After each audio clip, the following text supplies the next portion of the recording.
Queue Telugu వార్తలకు స్వాగతం సుస్వాగతం.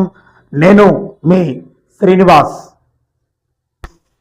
నిజం చెప్పే దమ్ము మీకుందా? నిజం మాటే సత్తా బాగుంది. కొత్త వలసలో డొమెస్టిక్ గ్యాస్ పై వస్తున్న ఆరోపణలు నిజమేనా?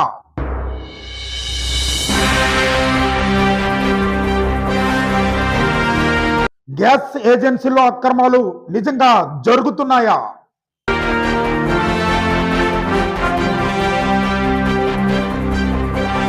అకస్మాత్తుగా రంగంలోకి దిగిన తహసీల్దార్ రామలక్ష్మి చేసిన తనిఖీల్లో బయటపడిన నిజాలు ఏమిటి?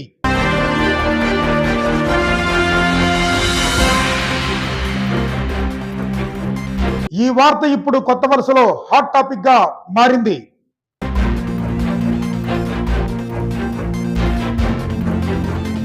ఈ అంశంపై కొత్త వలస తహసీల్దార్ మీడియాతో మాట్లాడుతున్నారు. ఆ వివరాలు పూర్తిగా ఇప్పుడు మీకోసం. జేసీ గారి ఇన్స్ట్రక్షన్ మేరకు మేము ఈరోజు కొత్త వలసలో ఉన్న 2 ఏజెన్సీస్ మేము విజిట్ చేయడం జరిగింది. ఎందుకంటే ఈ గ్యాస్ డిస్ట్రిబ్యూషన్ విషయంలో చాలా వరకు మన జనాలు పానిక్ అవుతున్నారు పబ్లిక్. సో దానికోసం అట్రాక్ట్ చేయడానికి జేసీ గారు ప్రతి ఏజెన్సీని ఒకసారి విజిట్ చేయమని చెప్పారు. అక్కడికి వెళ్ళి మీ స్టాక్ అంతా వెరిఫై చేశాము. సో ఈ పరంగా నేను చెప్పేది ఏంటంటే పబ్లిక్ అందరికీ మీ ద్వారా తెలియజేయండి.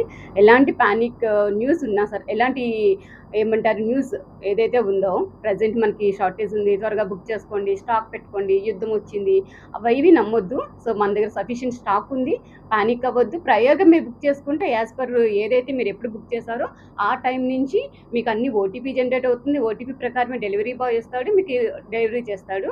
సో మనకైతే ఎలాంటి షార్టేజ్ లేదు, అంత స్టాక్ ఉంది. కాబట్టి మీరు ఒక 5-6 డేస్ పడుతుంది, పానిక్ అవ్వద్దు. సో ఎవరు కూడా ఎలాంటి కంప్లైంట్స్ ఇవి ఉన్నాయని చెప్పేసి మాకు అన్యాయం జరుగుతుందని ఫీల్ అవ్వాల్సిన అవసరం లేదు. నాకు మాన్సా ఏజెన్సీకి వెళ్ళాను అండ్ ఇక్కడ ప్రియదర్శినికి కూడా వచ్చాను. So they are maintaining very well. Stock అంతా చూశాను. సో కొంచెం వాళ్ళకి మనం స్పేస్ ఇస్తే మనకి ఒక 3 డేస్లో అప్పుడైతే ఇమీడియట్గా అయిపోయేది. ఇప్పుడు ఒకేసారి బుకింగ్ పెరగడం వల్ల లేట్ అవుతుందే తప్ప సో దాంట్లో బ్యాక్ డోర్ కానీ ఏమీ లేదు నేను చూడగా. సో కొంచెం మీరు ఒక 5 డేస్లో డెలివరీ అవుతాయి. కొంచెం మీరు ముందు బుక్ చేసుకుంటే అయిపోయే టైంకి మీ దగ్గరికి వస్తుంది గ్యాస్. ప్రజల ప్రశ్నలు, నాయకుల సమాధానాలు. ఇదే క్యూ న్యూస్ ప్రత్యేకత.